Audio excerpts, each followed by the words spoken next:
हाथरस एक पुण्य भूमि, जहां काका हाथरसी ने जन्म लिया।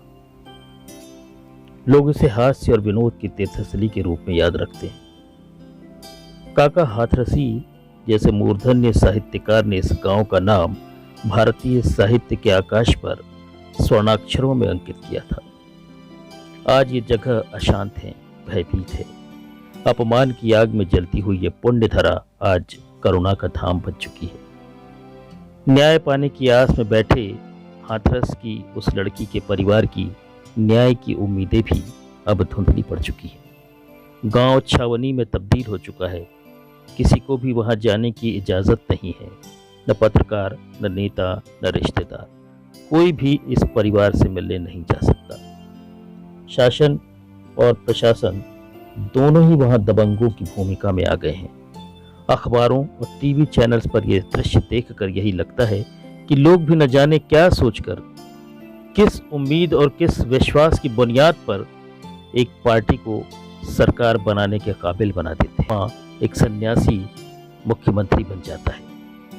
देश में निर्भया हुआ, कठुआ हुआ, हैदराबाद हुआ, भंवरी देवी हुआ, बारां हुआ, भोपाल हुआ और न जाने कितने ही बलात्कार हुए।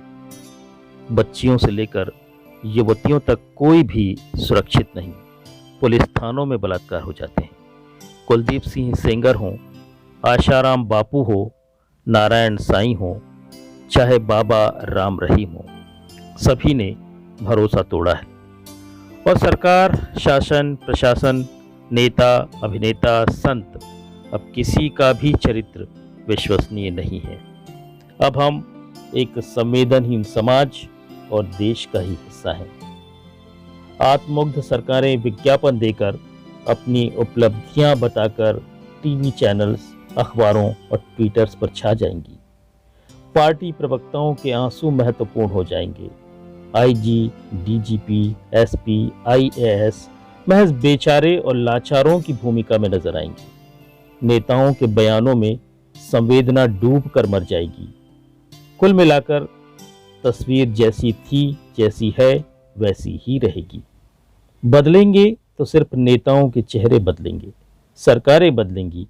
हालात को बदलने की सोच अभी किसी के पास नहीं है।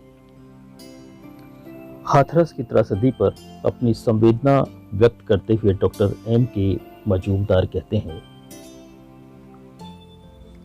न मैं पे, न मैं खाने पे, न मैं कश पे गजल कोई। न मैं पे, न मैं खाने पे, न मैं कश पे गजल कोई। न तीर पे, तलवार पे, न तरकश पे गजल कोई। मजबूर पे, मजलूम पे, बेबस पे गजल कोई। दम है तो कहते क्यों नहीं, हाथरस पे गजल कोई। दम है तो कहते नहीं क्यों, हाथरस पे गजल कोई। धन्यवाद डॉक्टर साहब आपकी इन संवेदनाओं के लिए।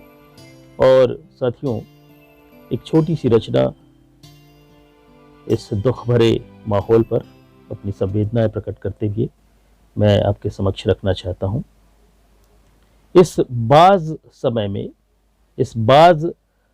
में पंखों के विस्तार पर नहीं, पंखों के होने पर शर्मिंदा है तितलियां।